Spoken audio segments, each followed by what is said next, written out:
Herkese anlaşılıyor. Bugün Azerbaycan YouTube'un, Azerbaycan TikTok'un krallarını size göstereceğim.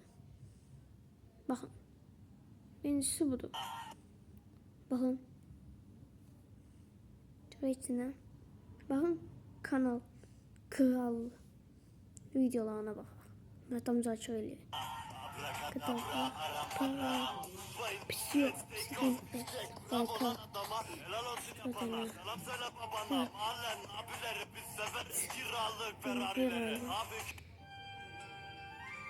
Ben ancak qəşəng videolar çəkib bu kanala mütləq abunə olun.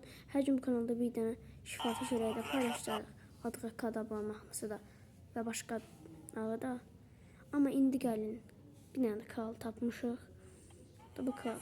Bakın bu videosu hoşuma geldi. Bakın. My dost bütün ayları atıp her gün düzgün sağlamayı. Bu da kralın kanalı. Bakın bu adı,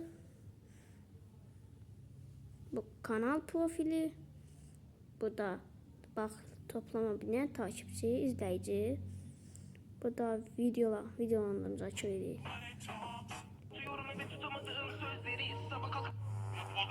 Qəşəng zordu.